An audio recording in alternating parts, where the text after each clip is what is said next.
पंजाब के एक छोटे से गांव के पास एक ऐसा किला है जिसे लोग काला गढ़ कहते हैं। एक ऐसी जगह जहां जाने से लोग आज भी डरते हैं। कहते हैं जो भी इसके अंदर गया वो कभी वापस नहीं आया। रात का समय है। चार दोस्त राहुल, अमन, नेहा और कबीर काले गढ़ के सामने खड़े हैं। राहुल बोला, तो यही है वो काला गढ़ जहां भूत प्रेत रहते हैं। कबीर बोला, भाई यहां भूत नहीं, बस अंधेरा और डर है जो लोग खुद बना लेते हैं। नेहा बोली, मुझे ये जगह बिल्कुल अच्छी नहीं लग रही, हमें वापस चलना चाहिए। अमन बोला, नेहा सही कह रही है, गांव वालों ने साफ मना किया था रात को यहां मत आना। लेकिन डर और जिज्ञासा जब एक साथ हों तो इंसान अक्सर गलत फैसला कर बैठता है। राहुल बोला, ओए इतना डर क्यों रहे हो, हम बस अंदर जाएंगे, देखेंगे और निकल आएंगे। अचानक किले का बड़ा दरवाजा धीरे धीरे अपने आप खुलने लगता है। नेहा बोली, ये अपने आप कैसे खुल गया? अमन बोला, कुछ तो गड़बड़ है, ये नॉर्मल नहीं है।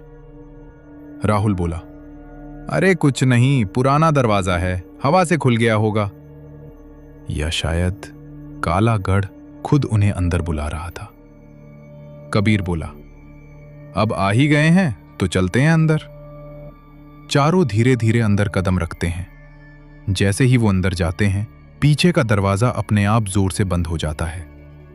नेहा बोली, दरवाजा बंद हो गया।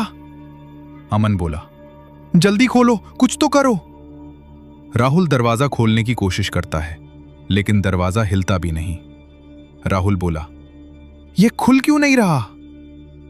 अब वापसी का रास्ता बंद हो चुका था और काला गढ़ अपने नए मेहमानों का स्वागत कर चुका था।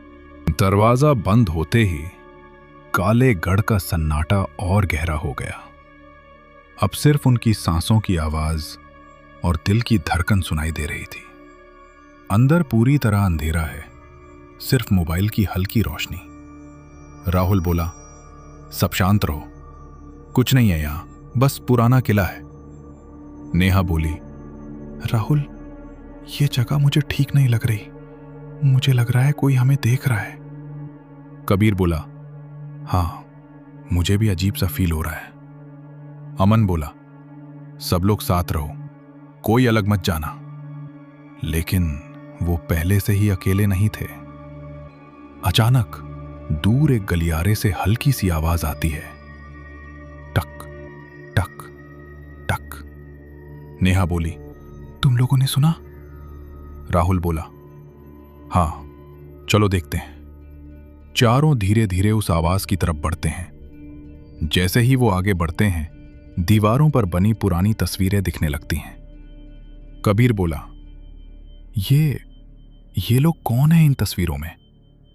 अमन बोला, शायद इस गढ़ के पुराने लोग। अचानक एक तस्वीर खुद ब खुद नीचे गिरती है। नेहा बोली, ये अपने आप कैसे गिर गई? राहुल बोला, कोई यहां है। और इस बार यह सिर्फ उनका वहम नहीं था। अचानक पीछे से कदमों की तेज आवाज आती है, धप धप धप। अमन बोला, कौन है वहां? कोई जवाब नहीं, सिर्फ अंधेरा। फिर अचानक मोबाइल की लाइट झिलमिलाने लगती है। कबीर बोला, मेरी लाइट क्यों ब्लिंक कर रही है? नेहा बोली, मुझे यहां से निकलना है। अचानक अमन गायब हो जाता है। राहुल बोला, अमन अमन कहां गया? नेहा बोली, वो अभी यहीं था। और काला गढ़ अपना पहला शिकार ले चुका था। अचानक अंधेरे से अमन की आवाज गूंजती है, राहुल बच के रहना। राहुल बोला, अमन तू कहां है? कोई जवाब नहीं, सिर्फ गूंजती हुई आवाज और गहरा अंधेरा। अब खेल शुरू हो चुका था। काले गढ़ के अंदर समय जैसे रुक चुका था। हर दीवार, हर दरार जैसे कोई पुरानी कहानी छुपाए बैठी थी। और अब वो कहानी धीरे धीरे जाग रही थी।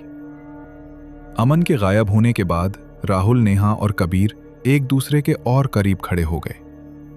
राहुल बोला, कोई कहीं नहीं जाएगा, हम साथ रहेंगे, समझे?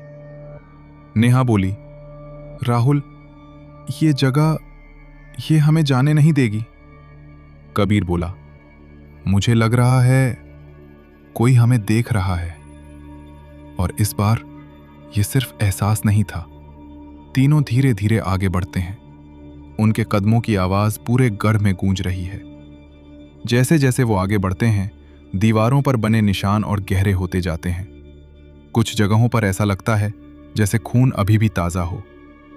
नेहा बोली, ये खून है क्या? राहुल बोला, नहीं, ये बस पुराने दाग हैं। अचानक दीवारों से हल्की हल्की फुसफुसाहट आने लगती है। मत जाओ, यहीं रहो। कबीर बोला, तुमने सुना? ये दीवारें बोल रही हैं। राहुल बोला, बस करो, ये सब हमारा दिमाग खेल रहा है। लेकिन काला गढ़ अब उनके दिमाग से खेलना शुरू कर चुका था।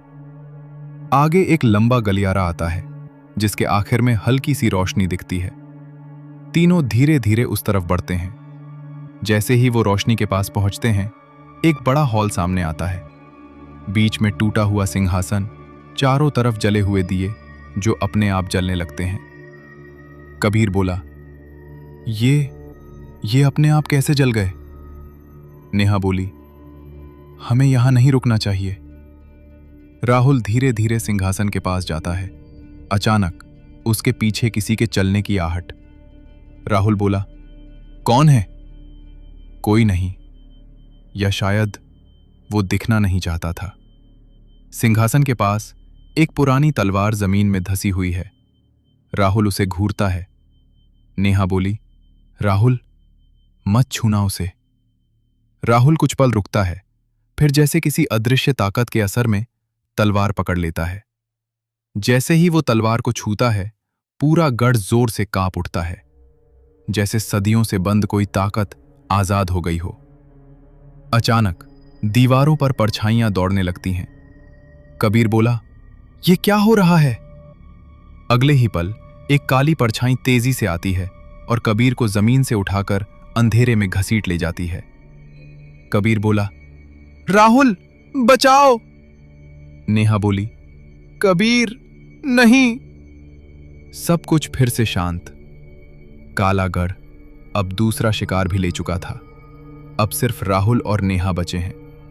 नेहा कांप रही है, आंसू रुक नहीं रहे। नेहा बोली, हम मरने वाले हैं, हम यहां से नहीं निकल पाएंगे।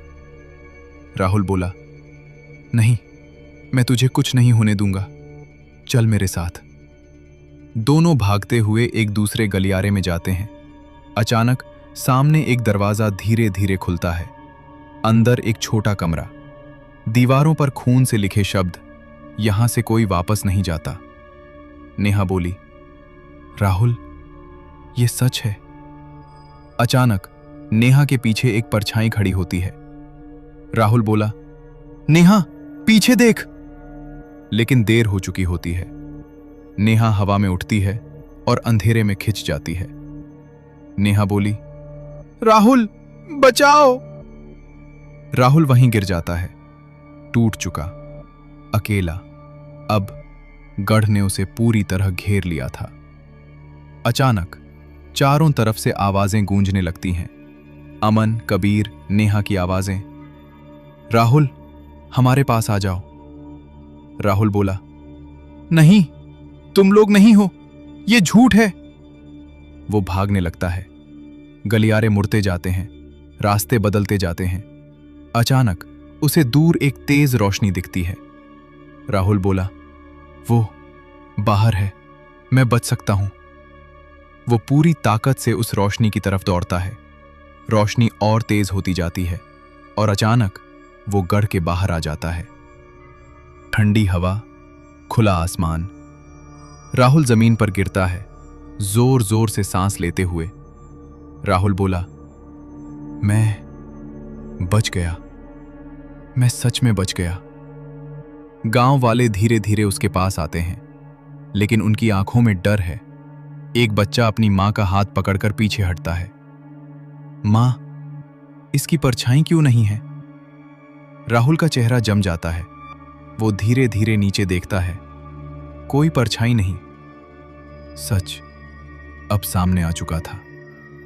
अचानक उसकी यादें लौटने लगती हैं। आखिरी पल, जब वो गढ़ के अंदर गिरा था